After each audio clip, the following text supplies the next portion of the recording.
Recording. Hello, my name's Robert Rickover, and my guest today is Tim Cacciatore.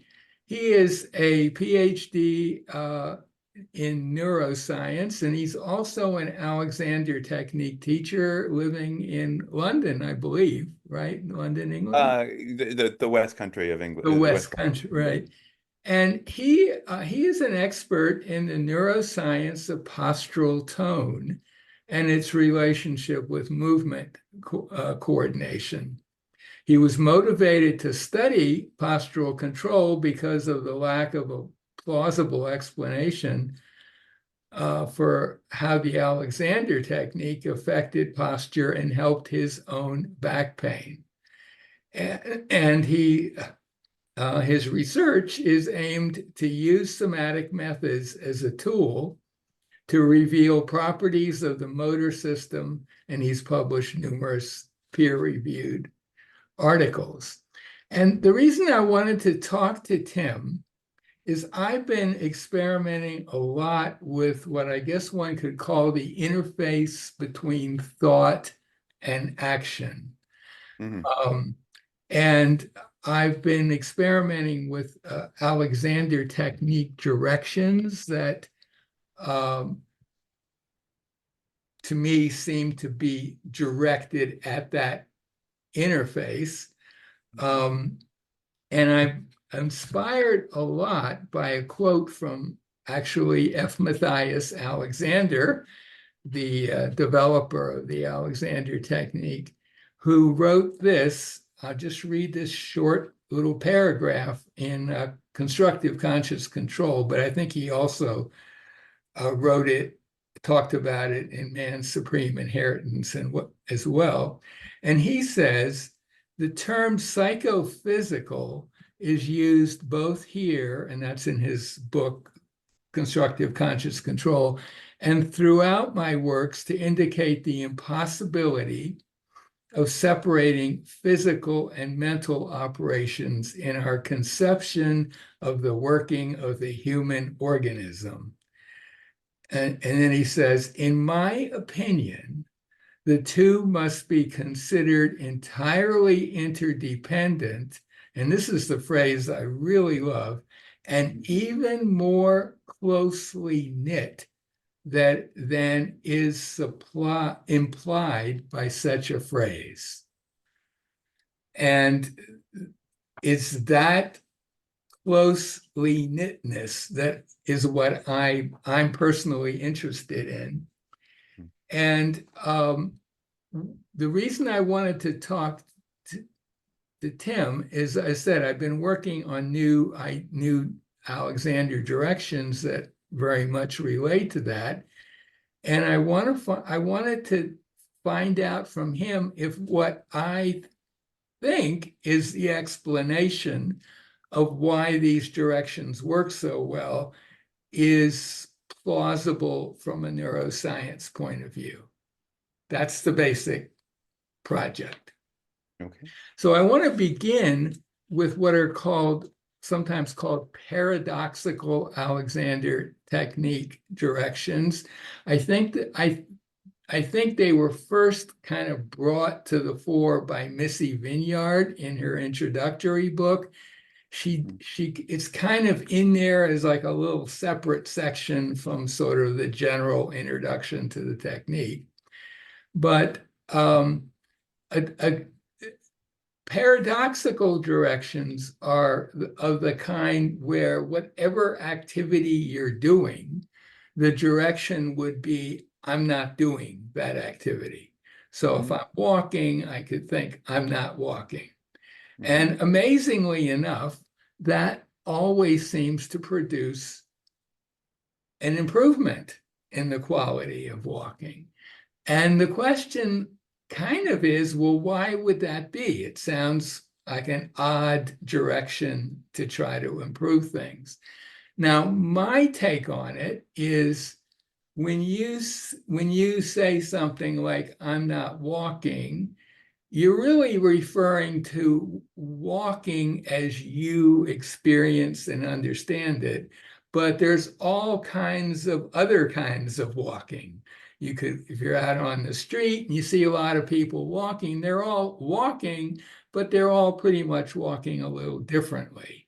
And so when you think to yourself as you walk, I'm not walking, to me, that's your conscious brain, the part of your brain that's above your eyes, basically, that says, is basically saying, find another way of walking that's different from my habitual one. Mhm. And it's saying that, and this is my take on it, it's saying that or thinking that as a message to the unconscious brain, which is most of your nervous system, and it's saying, you guys figure out another way of walking for me. Now, it might seem at first glance as though your unconscious mind, it would be like a 50-50 chance that your walking would improve. It might get worse if on the surface, but oddly enough, that isn't what happens. In my experience, and I think other people who've used these kind of directions and lots of students, it always seems to bring about an improvement. Now, that's an interesting phenomenon in itself. Yeah. And does just that part, what's your take on that from a neuroscience perspective? Sure, sure. Well, I guess let's just begin just with some groundwork, right? So Sure. I too have experienced that phenomena myself. Doesn't Right. always work for me, but sometimes it has for sure. Uh, um, but we have to. No one's studied that, right? So we have to take that assumption for granted, basically, and go from there. So presuming that that is an improvement, and I've had experiences, you've had experiences, it's reasonable that it is. What could explain that? Yeah, I think there's many things. I mean, if you think of the motor system, it's kind of arranged hierarchically, right? There's many different levels to the motor system. Mhm. Uh, um, and there's the basic walking rhythm is produced by neurons within the spinal cord, right? Very, very low, right? You can take people who have had a spinal cord injury, right? And there's no communication from the higher brain, and you can basically put a battery near their spinal cord, no kind of rhythmic information whatsoever, and their legs will start, walking. Uh-huh. Is it normal gait? No, but but uh, um, but that represents the output of a very low level aspect of the nervous system. So why would you have that? Well, we've evolved over a long period, and basic tasks like gait, like walking, are difficult. Like if you think about the numbers of muscles involved, right, and the stability involved. Uh, Mhm. uh, there's a lot to it, and there's no way that you could consciously think about those motor Right. patterns. Those motor Right. patterns are kind of built in at a very, very, very low level. Um, on top of that, there are neurons in the brainstem that regulate those and tune them, and these pattern generating neurons are flexible. They don't just generate one rhythm. You have to be able to walk backwards, Mhm. walk forwards, kick, right? It use some of the same circuitry. So the circuitry is sort of flexible.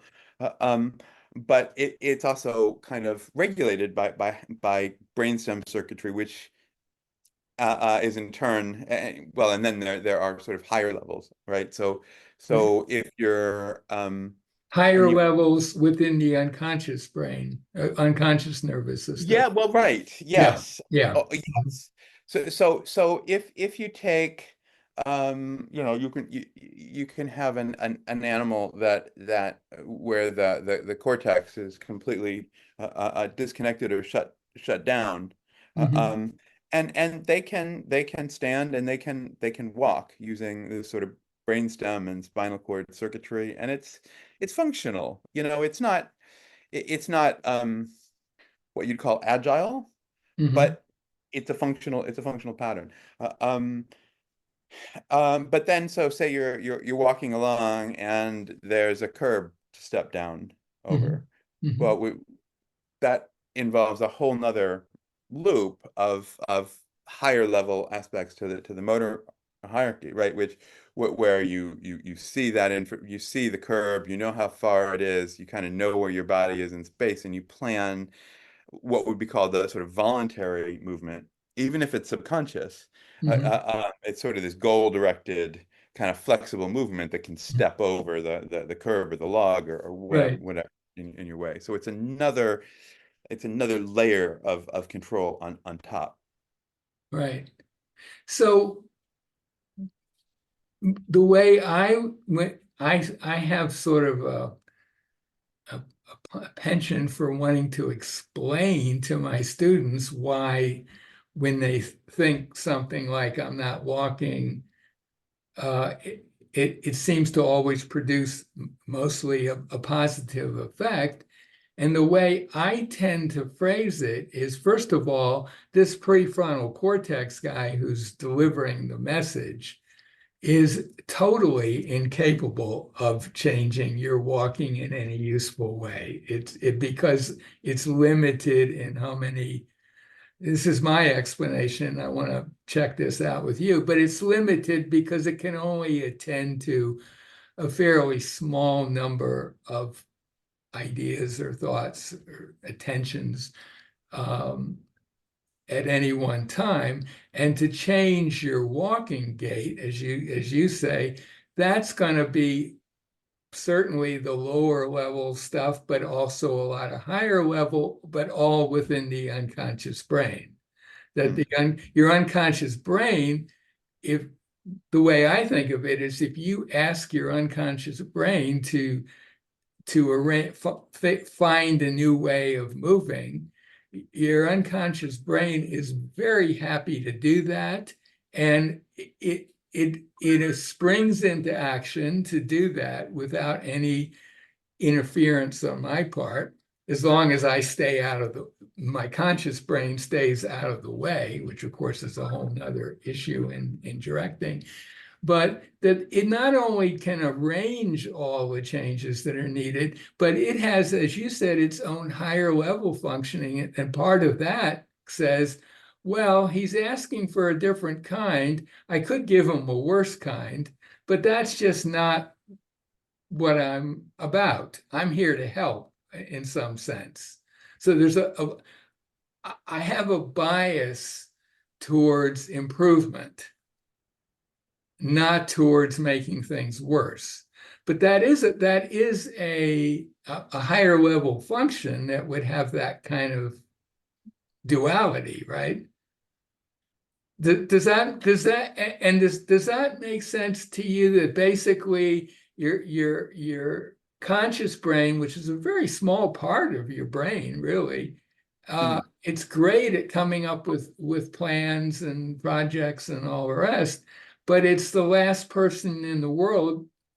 It's the world's worst micromanager.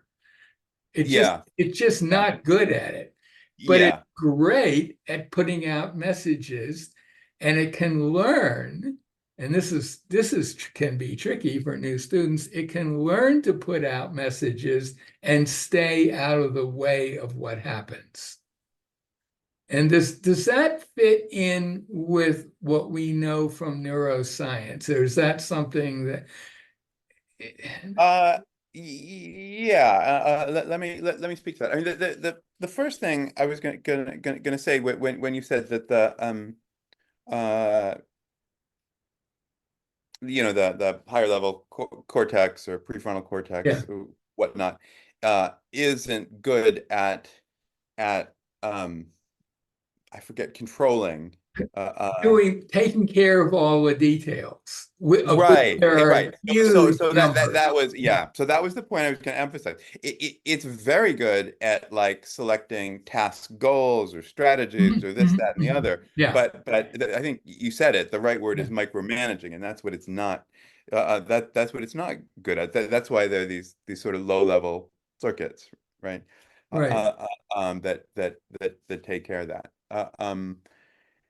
Now, I guess, really so the simple model of the phenomenon that you're explaining is that that somewhere in the higher levels are getting involved, and they're getting involved in a way that is counterproductive, right? That's causing patterns of holding or right, whatnot. Uh, right, um, and uh, um, that's somehow associated with the idea of doing the activity. right, Um, so I mean that may be true. There could be lots of reasons for the difficulties, right? So what makes up bad use, right? And where is the issue? And it could be higher level stuff that's superimposed into these patterns of holding right. that are not, as opposed to the more normal postural tone related circuitry that does that, for instance, Mhm. right? And so if you have a high level managing a low level and doing it badly, it makes sense to get rid of the high level, right? Right. And that problem in self-directing of you put out a direction, something seems to improve, and then there's a part of you that starts to anticipate that improvement or Right. want to help it a little. Yes. That Yes. issue is Yeah. what Alexander explicitly addressed in a quote Yeah. from his training course, where he says, none of my students will believe that all they have to do is, I'm paraphrasing, but all they have to do is think the thought, and that'll take care of it.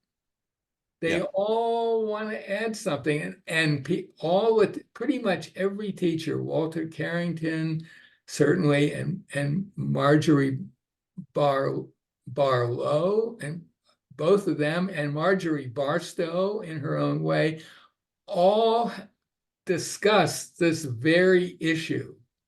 Mhm. Marjorie Barlow says, well, you put out a direction, and then you think, a little teeny bit I could help. And that's just not going to work. That's going to Yeah. mitigate against the effectiveness. And Walter's take was something along the lines of, you just don't quite believe that you don't need to do Yeah. anything because we're all doers. Actually, Yeah. Alexander said in that first quote of his, he added, Mhm. these my students, they're all slaves to their muscles, which is an Sure. interesting way of putting it. So, I Yeah. mean, that problem of the Mhm. conscious brain wanting to take on some of the doing. Oh, and of course, what's her name? Margaret Goldie was like totally Yeah. about that. Is something that you have to learn to deal with. You have to learn how to do that, and that's what Yeah. hopefully Sure. a good teacher will convey Sure. to their students. So, if the other thing I want to say, and tell me what you think about this. There's so much going on at the unconscious mind at various levels, and it is making decisions. It's whether to make your walking easier or not, whatever. But all of that, by definition, is out of your conscious. You don't see any of that. And I think the problem for a lot of people is that they don't really, maybe it's not a problem, but people don't really realize how much stuff is going on. They don't give it credit. They don't get that really Yeah. putting out a direction can be a pretty simple thing to do.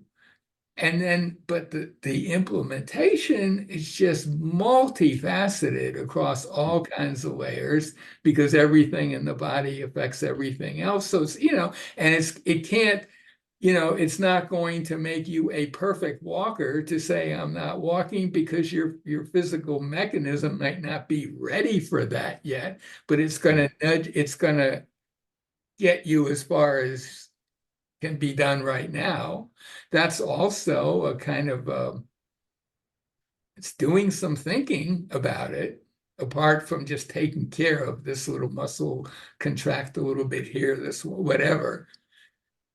And again, does that sort of match how neuroscience looks at the unconscious brain versus the conscious brain? I mean, yeah, there certainly is an immense amount going on under the hood all the time that we're not aware of. However, there is a question of, I mean, people can learn to control very focused, specific, low level aspects of their Mhm. physiology, their heart rate or skin temperature, whatever. People can, it is possible in some instances to tune into those lower levels and kind of Mhm. fiddle with them. Uh, Mhm. uh, so it's not, and certainly when you can attune right through attention and awareness to information coming in that you might not usually be aware of. Mhm. Uh, uh, You can so sort so of wake because you yourself up to just stuff. because you're yeah Yeah, just because you're typically not aware of it doesn't mean you can't be. But then there's the question of well, what is sort of optimal? What what what is sort of the optimal state, and how do you achieve that? Is it being aware of everything all the time? Probably not, right? There's right, probably right, there's yeah, probably certain you never get anything done. right. There are probably certain aspects of awareness that are important, that are related to the patterns of tension that we hold and habits that we want to that we want to get rid of. Um, yeah. So eh, that it does fit, but the devil is the devil is in the details. Right. Uh, But do you think I'm making a mistake by kind of presenting this simplified model to my students? No, not no. If it works, no, I don't. And I mean it's undoubtedly there is a very close connection between intention and action. Right. And and there's something called the idiomotor effect, and we can talk about its relevance. But if you take a pendulum, a weight with or a string with a little weight on the bottom, and you say, okay, I'm not going to move my hand, I'm not doing anything, but okay, let's see if I can make it go forward and backward without doing anything, and it'll start. And then Because okay, you let's see. are doing a little something probably, or your Well, unconscious brain. right, Yeah. right, and Yeah. but so if they look at it's like a lot of it comes from the postural sway at the feet, and some comes from the shoulder. It's not just like you're doing this, but there's Right. kind of a whole body Right. organization that kind of makes that happen, and you're unaware of it. Right. You're Right. unaware that you're doing anything. So I mean, it's kind of like a Ouija board thing, with a bunch of people, Right. uh, Right. pe pe But it's people. for real as opposed to the, Right. yeah. Yes. Yes. Yeah. But so when one can, I mean, that the real question, I mean, is so at what level are we interfacing with these kind of lower levels? Yeah, I mean, it could be gait, but for me, my lower level of choice is tone. I really am interested in the patterns of tension, but gait is it's a similar low Well, level sure. Well, you can even phenomenon. use that same kind of direction for something like sitting in a chair. You Yeah, could just think, hey, I'm not sitting in this chair. And sure. there's a very good chance that your quality of your posture will improve a little. Yeah. Now, I wanted to ask you about that phrase of Alexander's because to me, he says about physical and mental, they're even more closely knit than is implied by such a phrase. Hmm. Now, I think maybe he's in, maybe not consciously, but he's pointing out that the prefrontal cortex is connected directly to the unconscious brain, right? Are there not connections there Oh yeah, all over it's there's not like the loads of prefrontal stuff. cortex is totally walled off and Yeah, and it's not just so just to be clear, like your intention, I know we think about the prefrontal cortex as being kind of the top of the hierarchy, right? The sort of right, executive control function. right, And it is where things like working memory and whatnot, where you wrestle with decisions and that sort of thing. But I mean, a lot of intention is also related to parietal cortex, or the sort of the sort of spatial, the area that kind of is involved in where the body is in space. oh, okay, yeah, yeah, Because I mean, for the simple fact, if you see something coming towards you and you want to swat it or pick it up or whatever, the first thing you need to do is know where that thing is relative to you. hmm, And so, if you stimulate these parietal areas, hmm, people will report their arm moving even though it doesn't. right, right, yeah, Uh, and so they're very closely involved in our intention. So just to yeah, substitute, it's not just prefrontal, but it's more of the cortex, but I mean, the same principle applies. right. Um, To me, it seems as though Alexander, writing all those years ago, who he didn't know a whole lot about neuroscience, and there hardly was any neuroscience, right, back then, yeah, kind of, with that phrase of his, kind of indicated a deep understanding of what's going on in us. for And sure. that, and the Alexander teachers love to use the phrase non-doing. Um, and it's a tricky phrase because maybe you don't want your prefrontal cortex to do anything other than deliver a message, Mm. but there's going to be lots of doing going on. Yeah. And Uh, your job is to your conscious job is to stay out of the way of all of that. yeah. So that's pretty much what I wanted to ask you about. It just well, let me just throw out a little everyday analogy that I throw Mhm. out to people sometimes. Um, so I'll say, well, supposing you decide that you don't want to mow your lawn anymore and you want to hire some guy to come and do it because you want to free up that time to do important things or to rest or whatever. And the guy comes, and every couple of minutes, you go out and take a look at what he's doing and offer suggestions. Or I'd like you to mow in a different pattern or whatever. And I'll say, well, how do you think to them, how do you think that's going to work? And they all say, well, he'll probably quit. And it's not, and you're not even getting the thing you wanted to, one of the things you wanted to get, which is not to have to worry about it, right? And if the guy is terrible, well, then you get another guy. It's not that big a deal. But to me, that seems like an analogy that's very, and you could think of all sorts of variants on it, but that's the kind of analogy that I find students immediately get, and which is to me helpful in the learning process that they can actually understand at least to some extent why the directions they're using are so useful. So I don't know, is there anything else that you would want to say on that connection with Yeah, yeah, prefrontal yeah, and the rest?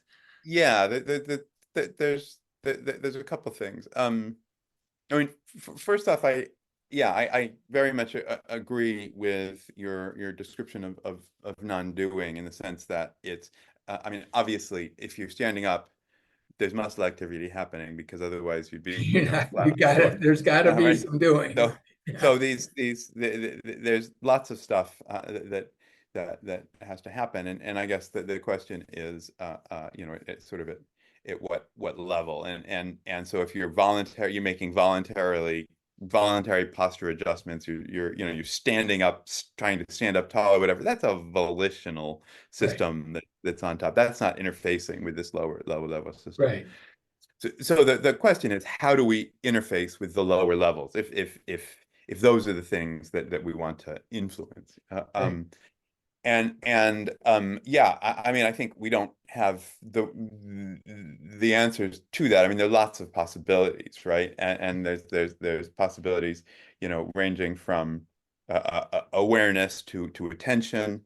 Those are different things, actually. Attention is sort of more focused, awareness is more broad. But then there's body representations, like paying attention to like the spatial relationship between your right shoulder and your left hip or something like that. That's not sensory information coming in. That's awareness of a representation of where how things are put together. It's a conscious representation, Yeah, yes, but it does also act but it will unconscious affect the too. But there's unconscious. Yeah, right, right, that's a whole can of worms in and of itself, with a lot right, of arguments between scientists about it. right.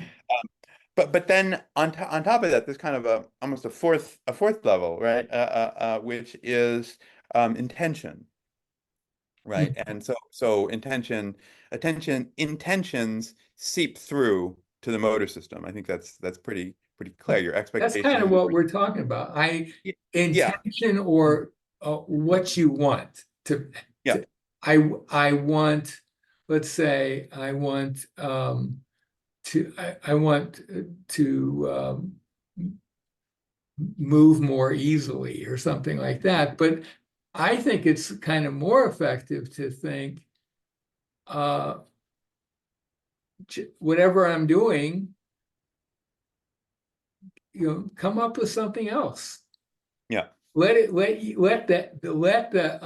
the unconscious brains. Oh, okay. yeah, yeah, And if what you want is, say, less tension, I'd like to be less tense. That could be a reasonable request.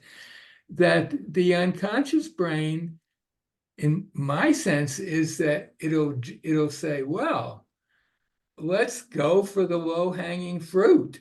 If this guy is tensing his neck like crazy, that might be a great place to do some yeah, affect some changes, but we're going to do it in the context of his whole self. yeah, That's what I'm playing with a lot these days. yeah, This seems yeah. to I hear me you. really interesting, and people, I don't know, I just find that students, for the most part, just because basically you're telling your student that all of these new different ways of being that they would like to have because they're having these problems, they're all there available already. It's not like I'm going to come along and give it to them. They Mhm. have it. They just need to activate it, you might say. Sure. It's just a But question there's of tap also, I mean, into there's it. also things that, right? So there's almost two sides to it too, right? I mean, there's activating the desired thing, and then there's also getting rid of things that interfere with that. Right, right. Yeah, Uh, uh, um, and yeah, those two things probably have to happen together, tend to influence right. each other. Yeah. Uh, um, I mean, I've been having some conversations with a colleague recently about this, and you know, the role of so he does some somatic practices that are a little bit different. And um, yeah, I mean, he kind of understands n non-doing. There are sort of analogs, but I don't know. He has been arguing for a more that the intention aspect of it is really important. Yeah, well, that's what I think. I think And it's and and, and it, the it it it may be, right? It may be. That's one possibility. But intention, then there's intention not on what exactly is going to happen, but just I'd like it to be better. Or well, I just like okay. to improve, Right. um, Right. different. Well, really, all you're saying is I want to be doing this activity I'm doing differently, and I have faith that the unconscious brain is not going to sabotage me and make it worse because that's Yeah. just my experience.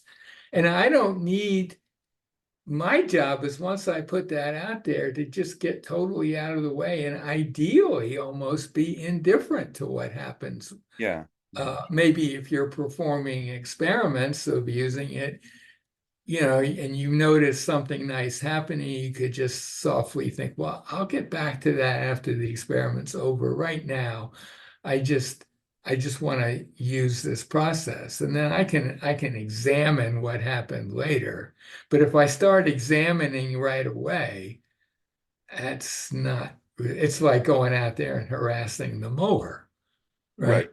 Yeah, yeah, yeah. It's getting getting too involved. Yeah.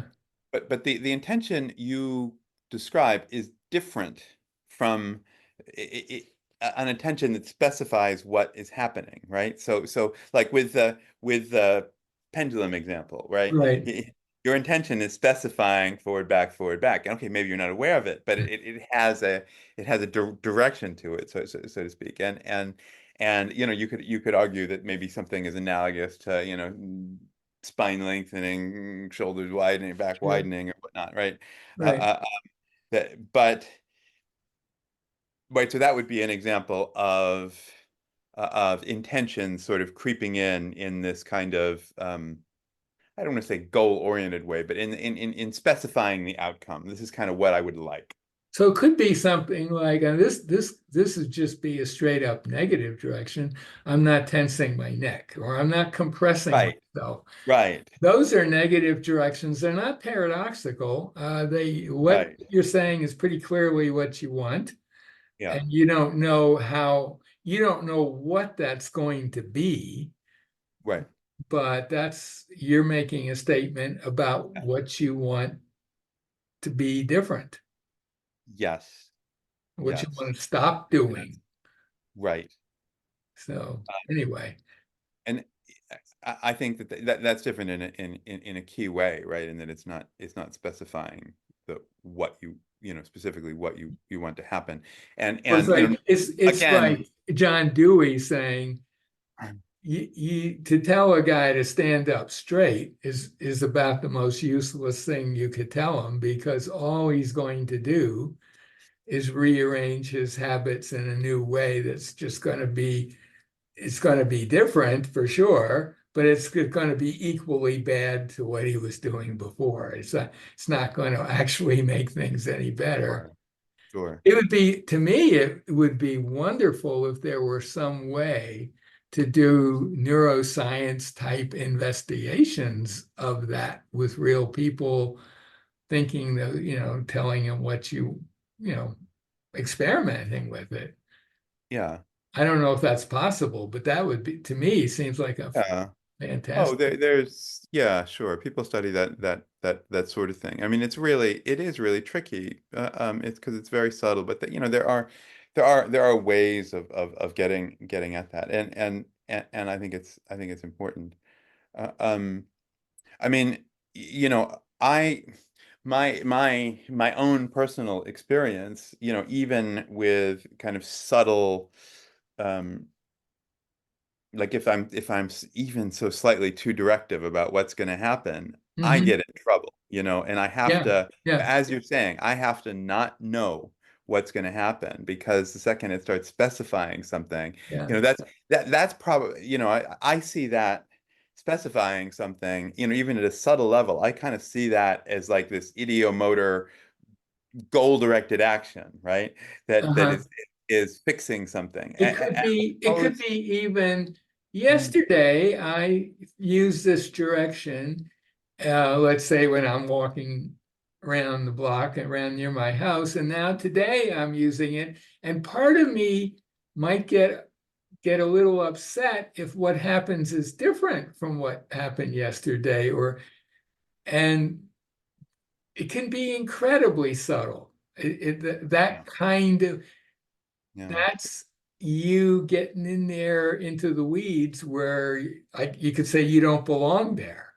You belong at this somewhat removed part of your brain, not really removed, but has its own function.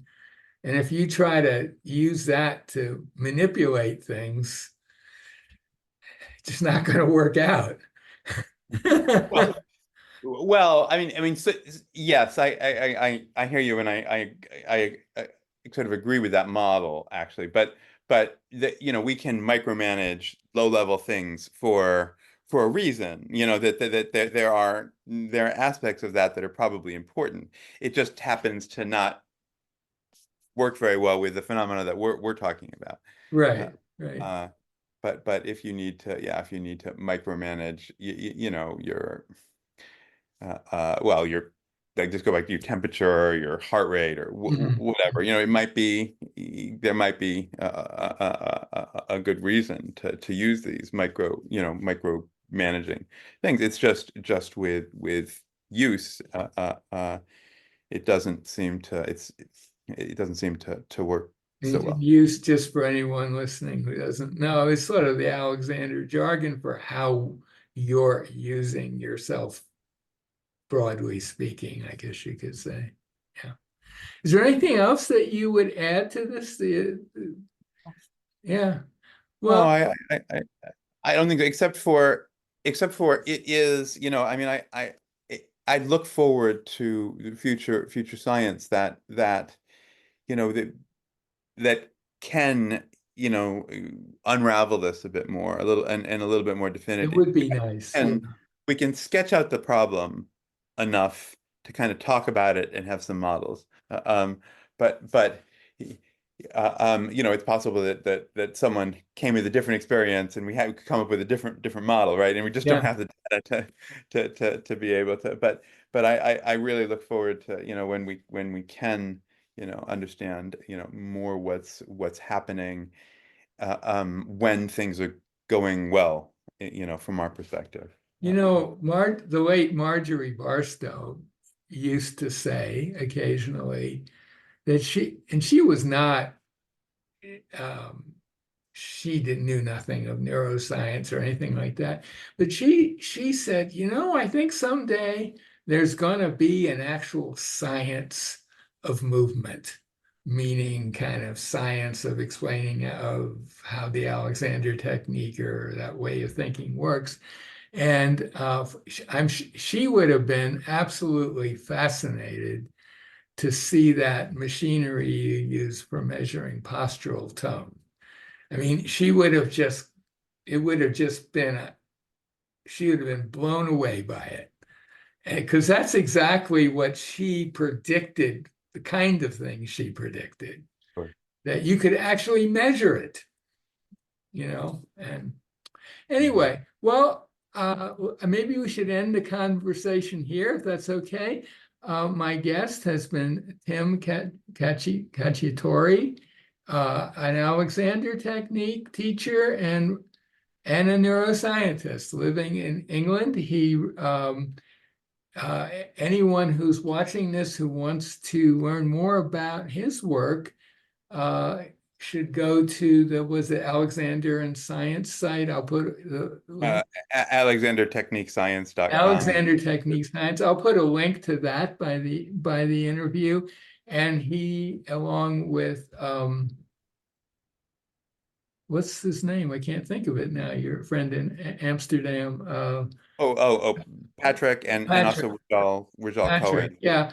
together. They run courses that you can take to explore some of that the scientific, you might say, aspects of the Alexander technique.